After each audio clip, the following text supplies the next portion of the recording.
Today we are going to talk about site pollution.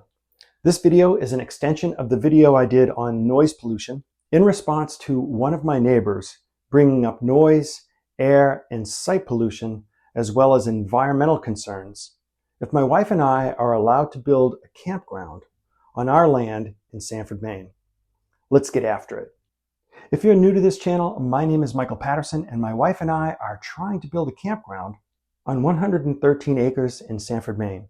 If you'd like to learn about the process of building a campground and about how we are trying to work with neighbors who are trying to stop us, click subscribe and tap the bell so that you'll be the first to know when we post another video.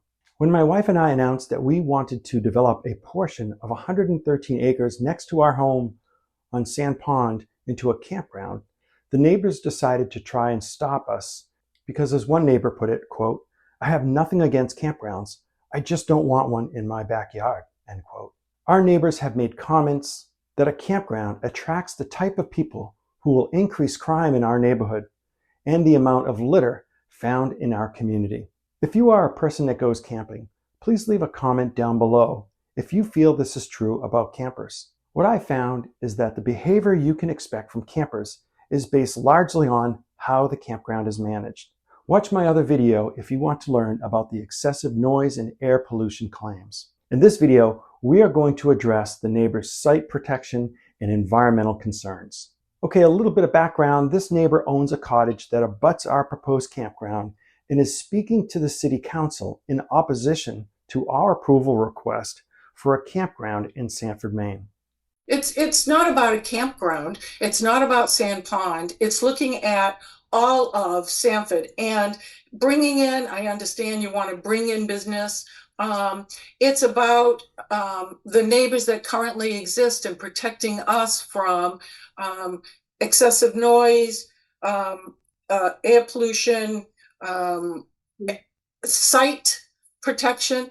And I think that, looking at the environment is the density issue. Many campers visit ponds, lakes, and rivers because they often want to get in touch with nature. These are the shorefronts of the campground neighbors. Notice how they have cleared all the trees to improve their view of the pond. Many even leave objects in the water year-round. There are only a few shorelines like ours left on Sand Pond that have never been clear-cut down to the water's edge. In fact, some neighbors go fishing in front of our house on the pond because they have destroyed the environment that fish like to live in on their shorefront. What's worse is that over the past 20 years, more trees have been removed on the shorefront side of many of the properties on the pond. What do you think? Do you feel that the neighbors are also contributing to the site pollution and environmental destruction that they are concerned about? If you look carefully, you can see my house from the pond through the trees as well. Our campground land abuts the pond for almost 600 feet,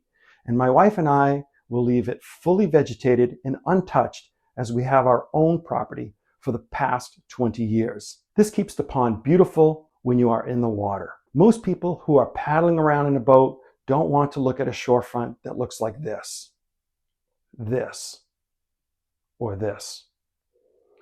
Some campground opposers who have a cottage on the pond are doing very little or nothing to avoid site pollution from the water. And they certainly aren't trying to reestablish the ecosystem that just a few decades ago was available for the plants and animals to enjoy. If we really cared about site protection on Sand Pond, don't you think we should work together and replant those trees that were cut down in front of these cottages? And if we really cared about the environment for the greater Sanford community, do you think we should put down additional ground cover to protect the pond from storm runoff and help maintain a healthy ecosystem for the plants and animals? I'm curious what you think. Based on the collective neighbor behavior, are they really concerned about the pond's ecology, or are they just trying to prevent us from bringing in a campground? Guys, I really appreciate all of the support we have received from the greater community on our campground effort. We have been working on this campground project for over 2 years, and we continue to dream about one day opening an eco-friendly campground.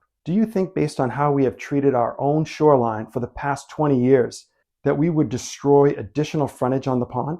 If possible, we want to work with our neighbors to try and return Sand Pond to its natural beauty by replanting trees and returning ground cover along the shoreline. And we are willing to volunteer our heavy equipment and labor to help with this effort. Our neighbors show up in great numbers at the city meetings to speak out against our campground effort. And we checked with the city prior to buying the land back in 2021 to make sure it was zoned for a campground and to see if city officials liked the idea of a campground. And we saw no signs of objection. Today, some neighbors scowl at us when they drive by our house, they damage our fence, they continue to throw trash on our property, and they routinely trespass on our property as well.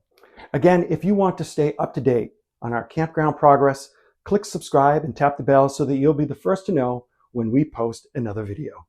And if you want to learn more about what we're going through to try and build a campground in Sanford, Maine, watch this next video.